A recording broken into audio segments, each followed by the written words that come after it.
All right, ladies and gentlemen, welcome back to another chapter here, chapter 3. Again, this also is a chapter from over the summer, so we're going to review in this chapter the northern colonies, more specifically the New England and Middle colonies.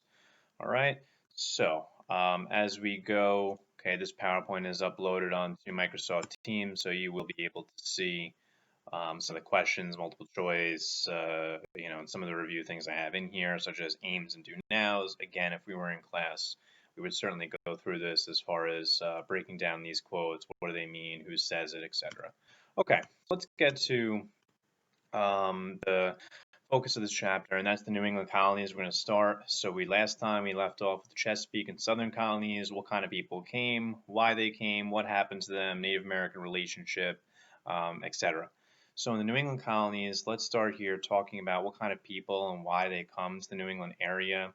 You have many of the same reasons, but one of the more unique reasons that people come to the New England area is religious motivation. You're going to see people that we'll talk about on the next slide, people that want religious freedom, which is a new and different idea. You do see more male and females coming to the New England area, whereas in the Chesapeake and southern areas, you're only going to see males coming, which obviously doesn't lead to a lot of families, a lot of kids, etc. In the New England area, you will see more families. These are tight-knit communities and much more mixed economies, and we'll see what that all means in a little bit. Okay, and you can see my area that I box out right there that we're talking about. New England area is modern day states like Vermont, New Hampshire, Massachusetts, Connecticut. That's your New England area, and Rhode Island, sorry. And again, my question at the bottom of the slide, different from the Chesapeake region, kind of just pointed that out. Okay, so let's talk more about the specific people that come to Massachusetts Bay. The first people, we're going to call them the Pilgrims. You probably remember this from elementary school even. The Pilgrims, they're the Puritans. They're the people coming over from England. They wanted to purify the church over in England, but they're seeking religious freedom because they were told they were not allowed to have these ideas of theirs implemented into the church. What kind of ideas? One of your vocabulary terms was predestination, where the idea that God already kind of has a plan for you. As soon as you are born, you're already destined to do X, Y, and Z. So predestination by the Puritans, one of their many ideas that was not okay with the church in England. So they say, you know what, let's go to our own place, have our own land so we can do our own thing. And those are the Pilgrims, okay, same thing. Puritans, Pilgrims, interchangeable. They come to the New World. They were aiming for Virginia, and they were very far off.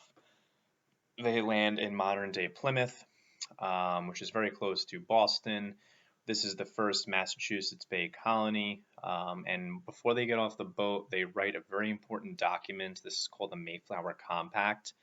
This is a very important document because it's a document that has all the rules for the colony, and they all sign it before they even get off the boat onto the land. Now, this is very significant for many reasons. One of them is this is another example of self-government. If you remember in the last lecture, I talked about the Virginia House of Burgesses, our first example of representative government in the colonies. Well, here's our second example, and this is up in New England, okay, where the Mayflower Compact is signed, they have all of their rules set, ready to go, and they created the rules, they themselves, okay, so this is very significant. Again, talking about this idea of why do we have democracy today, where do we get it from, etc. Okay, so this is one of those stepping stones, if you will, to what we have today. First governor, William Bradford, okay, very important, obviously integral in the survival of this colony, and really they would not have survived if they didn't have help from the Native Americans, okay. So there is a story you may know, the first Thanksgiving, if you will, where the colonists, the Pilgrims, they do get some help from the Native Americans in the area, led by a guy named Squanto, and they basically show them the ways of the land, how to live, etc. Very nice of those Native Americans because, as we all know, things aren't going to go so well for them in the future. Okay, so that's Mayflower Compact. You can see that's just a picture of the Plymouth plantation. Looks like a really fun place to vacation, I know. That's William Bradford. Okay, you can take a look at this on your own, who he was. But let's get to this guy right here. a very important Puritan or Pilgrim, if you will, and that's John Winthrop. Okay, he is going to create an idea, okay, an idea called City Upon a Hill in this writing of his. And you can see in that quote there on the slide, he says, "We shall be as a city upon the hill, the eyes of all people are upon us." So again, if we were in class, I'd kind of ask you what this means. What is he talking about? What is this city upon a hill idea? Well, John Winthrop believes that this Massachusetts Bay Colony is the shining example setting the precedence for all of the other colonies to follow. Okay, they are the city upon the hill. Everybody's looking up to them what to do. So very important that you know John Winthrop and that idea of city upon the hill. What else do we have here? Religion, as we know, very important to these pilgrims, right? That's the reason they came here, religious freedom. They set up some schools, okay, modern day schools like Harvard, for example, okay? You may have heard of Harvard before. Harvard was set up, though, obviously to teach and to educate, but also the purpose back then was to train ministers. So religion, very important in education back then, all right? Very interesting. It also was a requirement to be part of the government, the local government in Massachusetts Bay Colony. You had to be part of the church. So there you go. Another reason why religion was such an important and integral part of this new society, if you will. Now, talking about government and being a part of the church, what was their government? Okay, they, as we talked about in the previous slide, they wrote the Mayflower Compact, all the rules. Okay, fast forward a little bit more. Now that they're on the land, they're building their settlements, their plantations, and etc. They're going to meet, about once a week, sometimes maybe a couple weeks, and they're going to call this a town hall meeting where the people in the town, just like it sounds, they get together and they meet and they talk about what they're going to do about certain issues, what laws to pass, etc. This is your third example of representative government in the colonies. Very, very important that you know all three that we've talked about thus far. Town hall meetings right here. We talked about the Mayflower Compact and also the Virginia House of Burgesses. Okay, very, very important. Okay. Lastly, on this slide, you see it says mixed economy. We know that up in the New England area, we have winters. We have a different climate than there is in Virginia and Georgia, for example. So can you grow stuff all year round up here? No.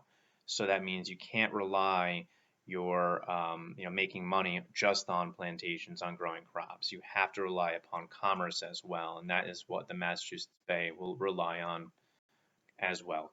Commerce, also, they will rely on agriculture.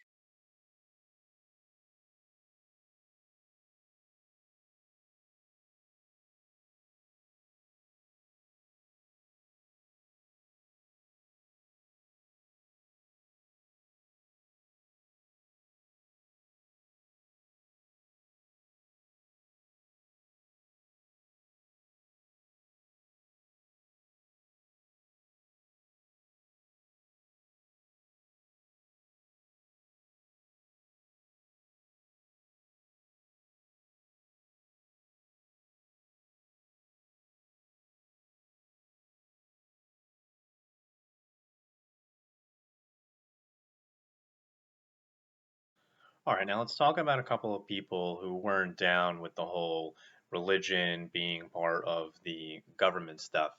So you have first guy in the top left here. His name is Roger Williams, and he's going to be persecuted basically for questioning the Puritans and their thinking that the government and religion should be intertwined. He said, "Hey, listen, we should have separation of church and state, where we have the government unaffected by religion." Well, they don't like his answer. They don't like his theory, and they kick him out. They banish him. So he says, "You know what? I'm going to go and create my own colony." And he does. He goes to modern day Providence, Rhode Island. And he sets up Rhode Island as a colony now.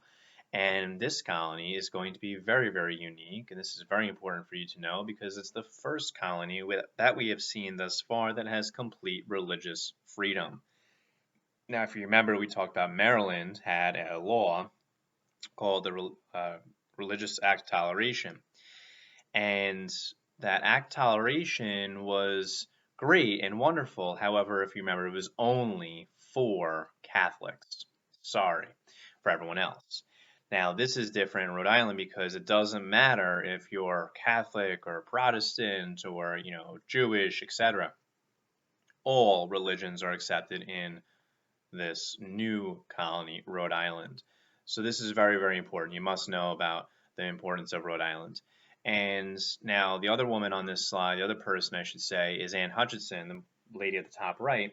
She is very important to know because not only does she agree with Roger Williams about the separation of church and state, she happens to be a woman. And this is very, very different. We haven't seen a woman speak up about such issues that thus far in our history. And so Anne Hutchinson is very, very important to know because she agrees with the Roger Williams idea of separation of church and state. She's also not very happy with the role of women in colonial society. So this is very different, okay? Make sure you know those two people. Okay, next. Okay, I guess you can see there the little area that we're talking about. You can read this on your own, just some more information about Roger Williams and Rhode Island and Anne Hutchinson right here. This again is for your own knowledge. You can take a look at this and Anne Hutchinson's trial and why it was so significant. So as you can see here in this map that the Massachusetts Bay colonies are kind of fanning out, if you will. We had Massachusetts Bay. You have some people that go up north where you're going to see New Hampshire, modern day Maine, even though it's not going to be called Maine for a while. It's actually part of good old Massachusetts Bay. Then we talked about Plymouth. You're going to see Rhode Island, Connecticut, etc. Okay, and then by 1650, we have a pretty good estimate of what these colonies look like now. They're a little bit different looking than they were in the previous slide, and these are very close to modern day borders of the states today. Okay, you can analyze more of these in your own time. Next up, you have the Pakora Wars. These are important to know specifically because we're always talking about the importance of the relationship between Native Americans and the colonists. So the Pakoras are up in the Connecticut River Valley. They aren't happy, obviously, for the same stories that we've been talking about thus far, that the colonists are encroaching on their land. The whites are setting fire to their homes, and etc. So you have a lot of unrest here. So basically, you're going to see the Pakora tribe rise up and try to fight the colonists. Also, a very similar story to what we talked about thus far is that they aren't going to be successful, and you're going to see them virtually annihilated over the course of the next 40 years. So not very successful for the Cold War, and obviously kind of the same sad story for Native Americans. Another guy to know about, and he was one of your vocabulary terms, King Philip's War, or better known as Metacom. Metacom is his Indian name. He's a very interesting Native American, speaks some English, has some guns and modern weapons, which many Native Americans hadn't.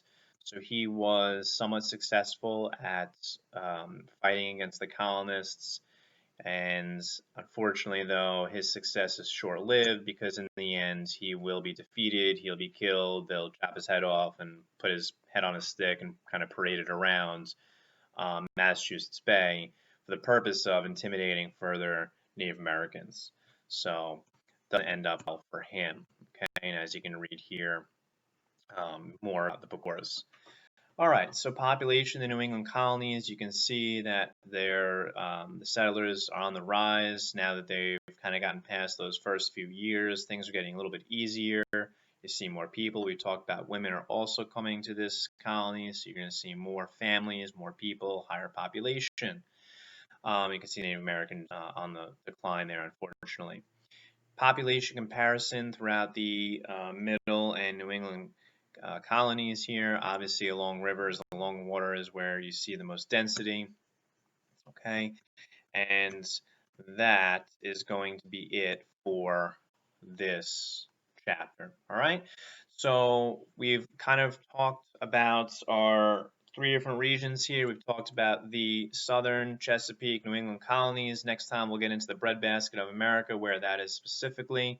Until then, peace out. Hopefully this helps. If you liked it, click like or subscribe. Have a good day.